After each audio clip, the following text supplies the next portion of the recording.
Javlon Javliyev 1991-yil Qashqadaryo viloyati Qamash tumani G'ishli qishlog'ida tug'ilgan. U O'zbekiston davlat san'at va madaniyat institutini san'atshunoslik jurnalistika fakultetini tamomlagan. 18 yoshdan kattalarga mo'ljallangan 366 betdan iborat qo'rqma kitobida zamon bilan makon tez-tez o'zgarib, fikrlarni tez chalg'itadi. Asar voqealari Germaniyada o'qigan talabalar, ular maslagi va fojiali qismati bugungi yoshlar maqsadi bilan bir taroziga tortiladi. Yurtimiz tarixida shunaqangi voqealar sodir bo'lganki, muallif aynan mana shunday hech kim o'rganib chiqmagan bir mavzuni ko'tarib chiqqan.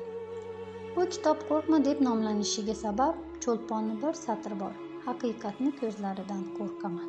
Shuning uchun insonlarni qo'rqmaslikka, fikrini aniq teran bildirishga o'rgatadigan kitob. Qo'rqma asari 100 yillar ilgari 1920-yilda O'zbekistondan Buxoro amirligidan Germaniyaga Berlin shahriga 16-17 yashar 70 nafar o'g'il-qizlarni yurtimiz iqtisodini, salohiyatini, ma'naviyatini, ma'rifatini yuksaltirish uchun Fayzullo Xo'jayev boshchiligida yosh bir guruh jadidlar ularni mablag' bilan ta'minlab o'qishga jo'natadi. Germaniyada o'qiyotgan paytda bu yerda vaziyat o'zgaradi va ularga orqaga qaytmaslik haqida aytiladi.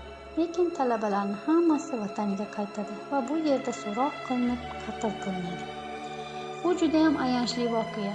Kitobdagi yana bir qahramon zamonamizdagi bitta talaba yigit haqida. U talaba yigit 6 oylik paytida ota-onasi paxta bilan birga yonib ketadi. Bobosi va momosi qo'lida qoladi. Bobosini tanishlari orqali amakilari o'qishga kirib, 1-2 yilda o'qishdan haydaladi. Oxirgi umidi bobosini shu nevarasidan bo'lib, buni ham o'qishga kirgizadi. Katta bobosi qizil askar bo'lgan bo'ladi. Bularga tavqi la'nat tekkan bo'lib, bu tavqi la'natni olish uchun bu bolani tushiga 70 nafar talabalar kirib, bezovta qilaveradi. Germaniyaga borib, talabalar borgan yotoqxonalarga, borgan joylarga boradi.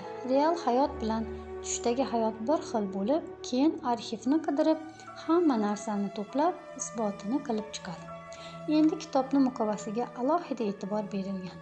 Bugun biz haqiqatdan qo'rqmasak, orzularimizdan qo'rqmasak, o'qisak, o'rgansak, bu qora hayotimizdan chiqib, albatta tepada parvoz qilayotgan qushlarga qo'shilamiz.